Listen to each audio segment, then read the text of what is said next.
Hi, most of the time हमें अपना income tax करने के लिए किसी प्रोफेशनल या अकाउंटेंट के ऊपर डिपेंडेंट रहना पड़ता है। तो इस छोटी सी वीडियो में मैं आपको बताऊंगा कि अगर आपके प्रोफेशनल आपको कम्युनिकेट करते हैं कि आपका इतना इनकम टैक्स ड्यू है या इतना income tax you need to pay, तो आप without help of any professional किस तरीके से अपना इनकम टैक्स पे कर सकते हैं। तो चलिए स्टार्ट करते हैं।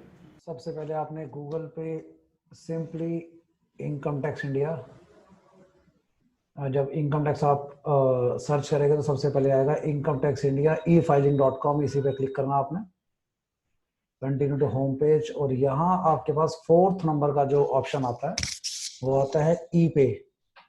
यहाँ से आप NSDL की साइट पे ये आपको ले जाएगा, और जो आपका सेल्फ असेसमेंट टैक्स होता है या एडवांस टैक्स होता है उसका चालान नंबर होता है आपका 280 280 चालान नंबर होता है।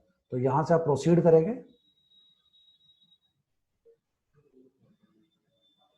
अगर आप प्राइवेट लिमिटेड कंपनी का पे कर रहे हैं तो आपको कॉर्पोरेट टैक्स पे क्लिक करना है। अगर इसके अलावा किसी का कर रहे हैं तो आपको इनकम टैक्स पे क्लिक करना है। मैं सेल्फ असेसमेंट टैक्स पे कर रहा हूं तो मुझे सेल्फ असेसमेंट टैक्स पे क्लिक करना है। इसके बाद आपने अपना बैंक सिलेक्ट करना है। अब आपको यहाँ पे परमानेंट अकाउंट नंबर डालना है, पैन नंबर डालना है उस क्लाइंट का या अपना जिसके लिए भी आप ये टैक्स पे करना चाहते हैं। यहाँ सबसे जरूरी चीज जो है वो आपको सेल्फ असेसमेंट टैक्स ध्यान रखना है। Self assessment tax financial year का नेक्स्ट ईयर होता है। जिस साल के लिए आप टैक्स पे कर रहे हैं उससे अगला असेसमेंट ईयर होता है। जैसे मैं ये फाइनेंशियल ईयर 1920 के लिए पे कर रहा हूं तो ये मेरा असेसमेंट ईयर होगा 2021। यहाँ पे अगर आपके पास पूरा एड्रेस है तो अच्छी बात है, अदरवाइज आप सिर्फ सिटी, स्टेट और पिन कोड डाल के काम चला सकते हैं।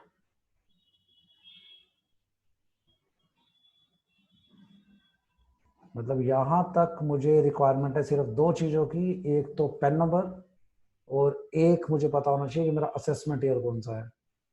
आपने अपना बैंक सिलेक्ट कर लिया, ये आपको एक बार प्रीव्यू दिखाएगा, और प्रीव्यू में जो पेन नंबर है ना आप उसको क्रॉस वेरीफाई कर सकते हैं। बिकॉज जब आप पेन नंबर डालते हैं तो यहाँ पे ये असेसी का नाम दिखाता है, तो आप यहाँ से क्रॉस वेरीफाई कर सकते हैं कि हाँ यही है जिसके लिए आप टैक्स पे करना चाहते हैं। अगर कोई और होगा या आपने पैन नंबर गलत डाला होगा तो यहाँ किसी और का नाम रिफ्लेक्ट हो जाएगा, जिससे हमें एक इंटीमेशन मिल जाती है कि नहीं यार गलत जवाब आ गया, हमें दोबारा फाइल करना पड़ेगा या दोबारा फिल करना पड़ेगा। अगर दोबारा फिल करना है तो आप यहाँ एडिट में जा सकते हैं, मगर मेरे केस में सही है तो मैं यहाँ आई एग्री करके सबमिट टू बैंक करता हूँ। उसके बाद आपने जो भी बैंक सिलेक्ट किया हुआ है, मैंने मेरे केस में मैंने HDFC बैंक सिलेक्ट किया था, ये सामने आ जाएगा, आपने क्लिक करना है।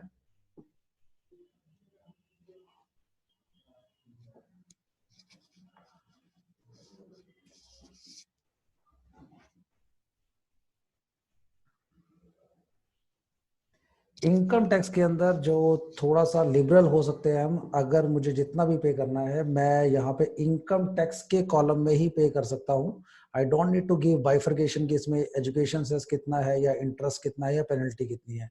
आप सारा बेसिक टैक्स में भी करेंगे ना तो ये आपको जब आप अपनी इनकम टैक्स रिटर्न फाइल करेंगे तो वहां पे आप इसको बाइफर्केट कर सकते हैं। मगर TDS के केस में मैं रिकमेंड करूंगा आपको कि अलग अलग ही डालना है। जितना टैक्स है उसे टैक्स में डालें, जितना इंटरेस्ट है उसे इंटरेस्ट में डालें। मगर सेल्फ असेसमेंट टैक्स या एडवांस टैक्स के अंदर आप यहाँ पे पूरा बेसिक में भी डालेंगे तो आपके पास ऑप्शन होगा अपनी इनकम टैक्स रिटर्न में इसको बाइफर्केट करने का।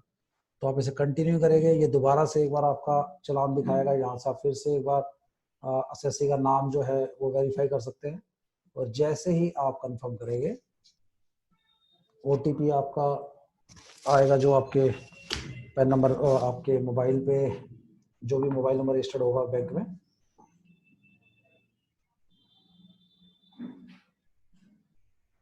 And that's it. आपने यहाँ से डाउनलोड करना है और आप अपने प्रोफेशनल को इसको मेल भी कर सकते हैं, या फिर जो इनकम टैक्स रिटर्न के लिए डिटेल चाहिए होती है होता है अमाउंट। अमाउंट तो ऑलरेडी उसने बताया है, आपके प्रोफेशनल ने बताया तो उसे पता ही होगा। आपको BSR कोड, डेट और चालान नंबर, चालान सीरियल नंबर, ये 3 चीज़ें देनी होती हैं किसी भी रिटर्न को फाइल करने के लिए।